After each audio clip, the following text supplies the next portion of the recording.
butter naan with stuffed vegetables, quickly made tomato sauce, very very tasty.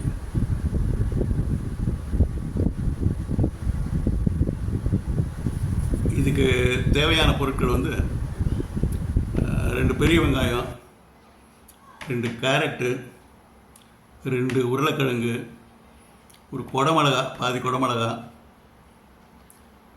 பூண்டு, கொஞ்சம் இஞ்சி, இதை வச்சுட்டு செய்யலாங்க. கேரட்டு, உருளைக்கிழங்கு ரெண்டையும் இதில் வந்து துருவலாக செய்து எடுத்துக்கலாங்க.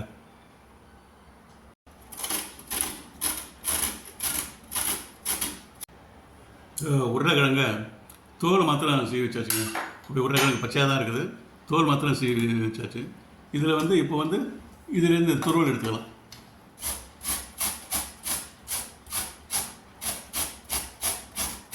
இந்த பூண்டுங்க, இது வந்து மலைப்பூண்டுங்க. அது நல்லா பெருசு பெருசாக, பல்லு நல்லா பெருசு பெருசாக இருக்குது. இங்கே ப்ரொவிஷன் ஸ்டோர்லாம் வந்து ஒரு சில இடத்துல தான் கிடைக்குது இந்த பெரிய பூண்டு. கிலோ வந்து 400 ரூபா 450 ரூபா சொல்கிறாங்க. இது வந்து நான் கோயம்பேடுலேருந்து வாங்கிட்டு வந்ததுங்க. கோயம்பேடில் வந்து கிலோ வந்து 275 ரூபா 300 ரூபா.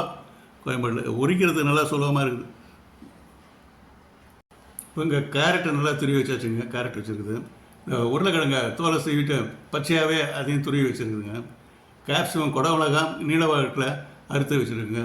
இஞ்சி சின்ன சின்ன பீஸாக கட் பண்ணி வச்சுருக்குங்க. பூண்டு கொஞ்சம் பெரிய பல்லாக கொஞ்சம் வச்சுருக்குது. பல்ல இருந்தால் அந்த மாதிரி இருந்தால் சாப்பிட்றப்போ கொஞ்சம் நல்லா பல்ல அடிப்பட்டு நல்லா டேஸ்ட்டாக இருக்கும்.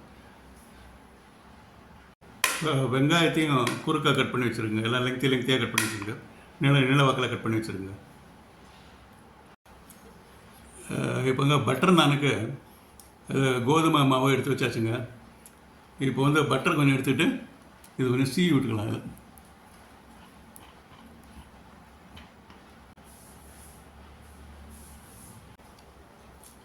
இதில் கொஞ்சம் சுகர் போட்டுக்கலாங்க.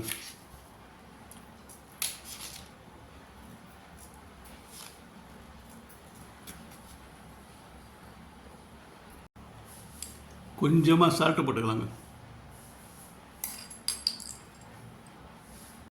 இப்போ இந்த மாவு வந்துங்க தண்ணி ஊற்றி நல்லா பசஞ்சு எடுத்துக்கலாங்க கம்ப்ளீட்டாக. எப்பவும் போல் கோதுமை மாவு பசஞ்சு விட்டுக்கலாங்க. சப்பாத்திக்கு பசைகிற மாதிரி பசஞ்சு விட்டுக்கலாம். இப்போ மாவை நல்லா பசஞ்சு வச்சாச்சுங்க. இந்த மாவு கொஞ்சம் ஈர துணியால் கொஞ்சம் மூடி வச்சுருந்தாங்க. கடாயை அடப்பில் போட்டாச்சுங்க. எண்ணெயை ஊற்றிக்கலாம். எண்ணெய் நல்லா கொதிச்சிடுச்சு. வெங்காயத்தை போட்டுக்கலாம்.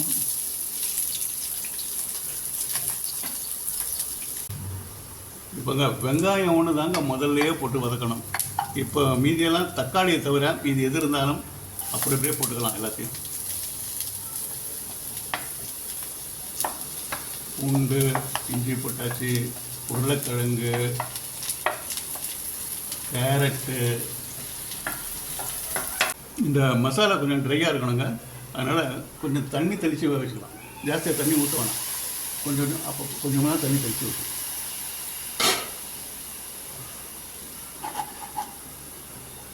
நான் பரோட்டாக்களை வைக்கிற ஸ்டஃப் இது. அதனால் ஜாஸ்தி தண்ணி ஊற்றாமல் கொஞ்சம் கொஞ்சமாக தண்ணி தெளித்து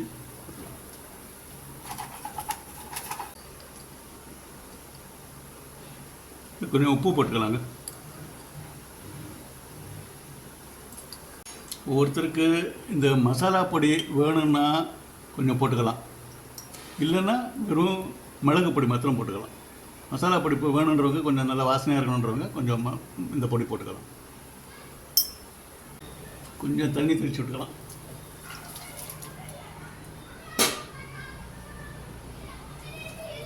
இப்போ வந்து டேஸ்ட்டு பார்த்துக்கலாங்க.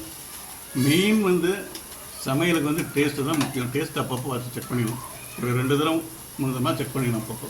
அப்போ தான் நம்ம அப்போ தான் பொருள் இருந்தால் நான் சேர்க்கணுன்றதை பார்த்து சேர்க்கலாம்.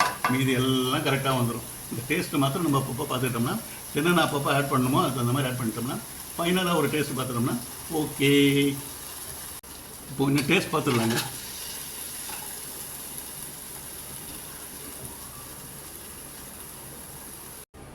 இப்போங்க குயிக் டொமேட்டோ சாஸ் செய்யலாமா? குயிக்காக டொமேட்டோ சாஸ் செய்திடலாம்.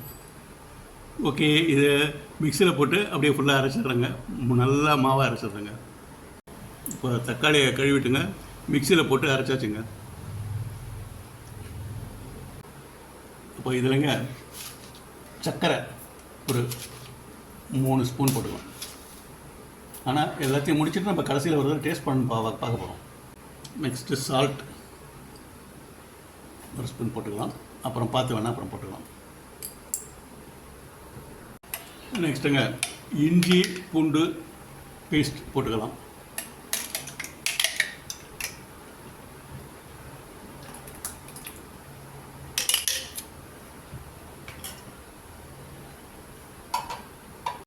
நெக்ஸ்ட்டுங்க பிரியாணி மசாலா பொடி, ஏலக்காய் லவங்கம் பட்டை எல்லாம் கலந்த பொடி, அது போட்டுக்கலாம்.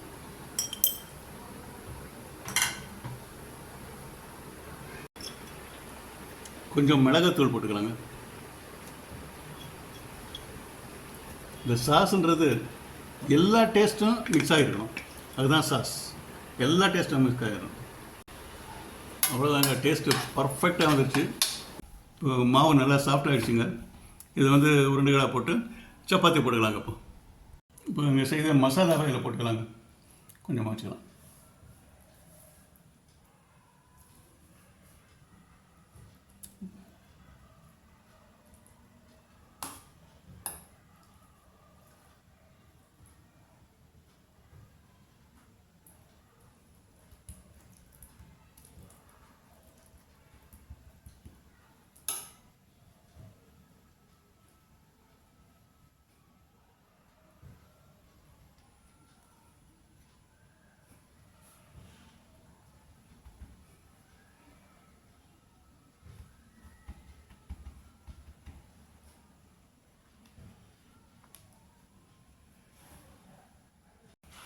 இப்போ ஸ்டஃப்டு பரோட்டா வந்து 4 போட்டு வச்சுருக்குதுங்க.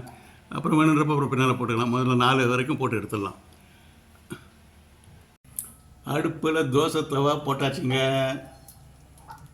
கொஞ்சம் பட்டர் கொஞ்சம் போட்டுக்கலாம். அதில்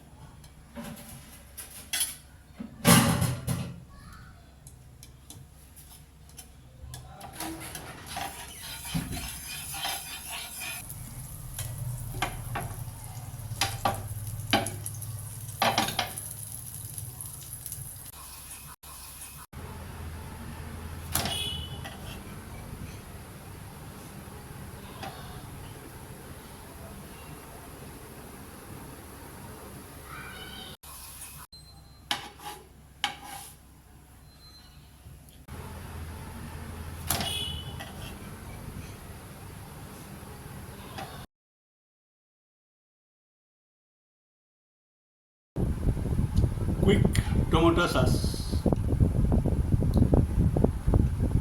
அவ்வளோ டேஸ்ட்.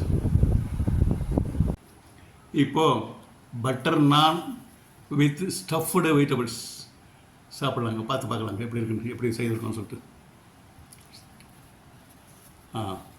உள்ள எல்லாமே வெஜிடபிள்ஸ் எல்லாம் இருக்குங்க. உள்ளெல்லாம் நல்லா இருக்குது, நல்லா வெந்திருக்கு. பார்க்குறப்பே அவ்வளோ நல்லா இருக்குது. Okay, fine. இப்போ சாப்பிட்டு பார்க்கலாமா? இப்போ ப்ரிப்பேர் பண்ண குயிக் டொமேட்டோ சாஸ் போட்டுக்கலாங்க. கொஞ்சம் சாஸ் செய்கிறப்பே சாப்பிட்டு பார்த்து டேஸ்ட் அவ்வளோ நல்லா இருக்குது. இப்போ சாப்பிட்டு பார்க்கலாமா? அருமை. சாப்பிட்டு பார்க்கலாங்க.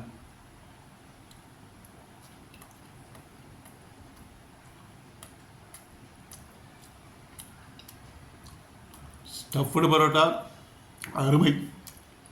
அதோட சாஸ் வந்து அவ்வளோ பிரமாதம்.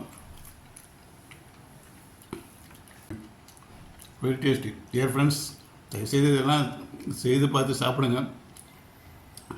சாப்பிட்டு நீங்களும் சாப்பிடுங்க, எல்லாம் ஃப்ரெண்ட்ஸுங்களும் கொடுங்க. Thank you very much friends.